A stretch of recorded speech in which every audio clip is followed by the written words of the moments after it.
So let me ask you a question. What is the heaviest animal to have ever lived on Earth? For the longest time, the answer seemed totally settled, right? It was a fact we all learned in school, something you'd see in every single nature documentary. But what if I told you that in 2023, a discovery from the deserts of Peru completely rewrote the rulebook on what we thought was even biologically possible? You know, for as long as we've been measuring these things, the blue whale has been the undisputed champion. It's a true giant of our modern oceans, and we considered it the most massive creature, not just today, but in the entire 3.5 billion-year history of life on this planet. It was this comfortable, known fact, the absolute peak of vertebrate evolution.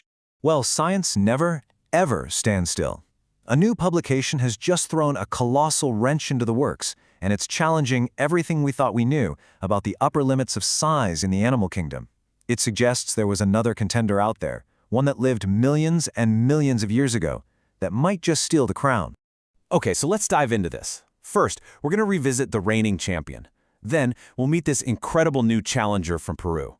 We're going to look at the bones that make this whole claim possible, see how scientists are trying to piece together this ancient giant, and put it all in context with other prehistoric titans. And then finally, we'll try to answer the big question: who really wins the title? All right, first up, let's set the stage with the animal we all thought was number one, the one that, until very, very recently, had no rivals. You know, what's so fascinating here is that the kind of extreme gigantism we see in modern baleen whales, that's the group that includes the blue whale, it's actually a pretty new thing, geologically speaking. It only really took off in the last few million years. And it was probably tied to the start of the ice ages, which completely changed ocean currents and created these super dense seasonal patches of krill for them to eat. Now, this context is absolutely key because it opens the door to the possibility that other, much older whale family lines could have taken a completely different evolutionary path to get huge, long before the ancestors of the blue whale ever did. And that brings us to our main event. Now, this isn't a story that happened overnight. Not at all. It's the result of more than a decade of patient, painstaking work out in the sun-scorched deserts of Peru.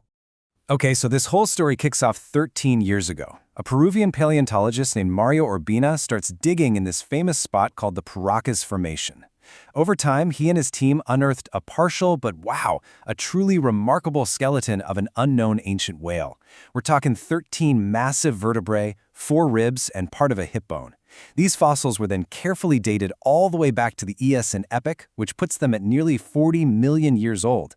And then, on August 2nd, 2023, the scientific paper, led by Giovanni Bianucci of the University of Pisa, drops in the super prestigious journal Nature. And just like that, the world was officially introduced to our new contender, Perucetus Colossus.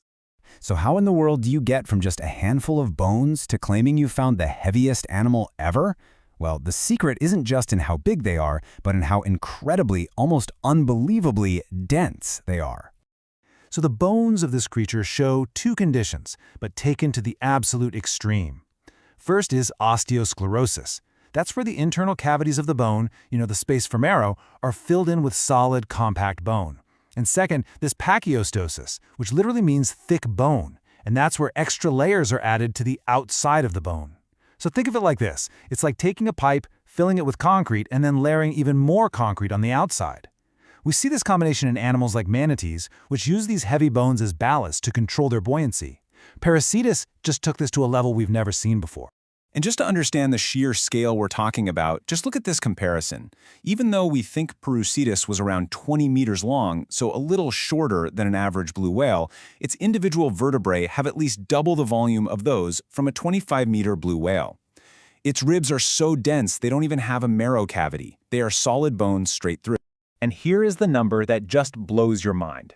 The total weight of just the skeleton is estimated to be between 5.3 and 7.6 metric tons. That's potentially 2 to 3 times heavier than the entire skeleton of a 25-meter blue whale.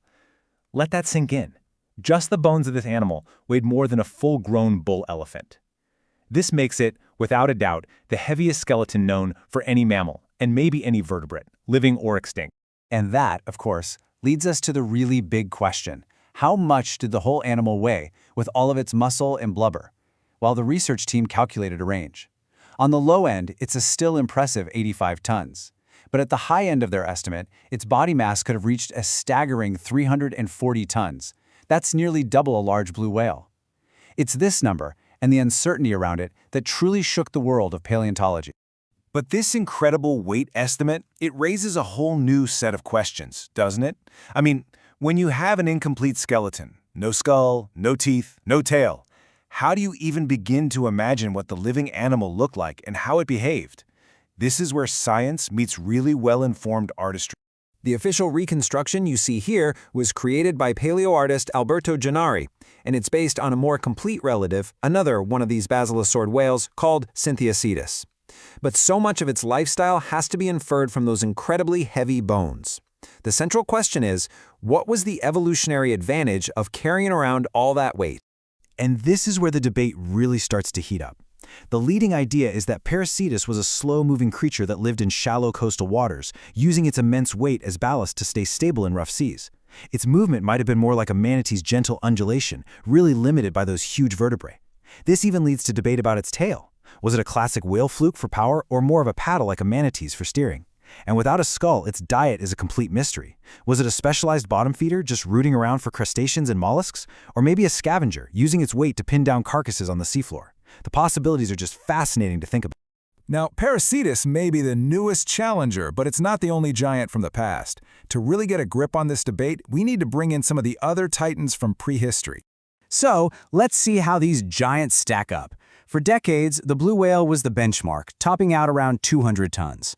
But now, Perucetus stomps into the ring with a mind-boggling maximum estimate of 340 tons, getting its mass through sheer bone density. And the competition doesn't stop there. In the water, you've got giant ichthyosaurs, these marine reptiles that rivaled whales in length, though their weight is still really debated. And on land, we can't forget the dinosaurs. For a long time, we thought even the biggest sauropods were lighter because their bones were filled with air sacs. But a 2023 reevaluation of a sauropod named Prehistoric put it at a potential 165 tons, making it a serious land-based contender and proving that this race for heaviest is far from over. So, after looking at all the evidence, all the contenders, who gets the crown? Well, the answer isn't just a simple name. It's actually a pretty profound reflection on how science really works.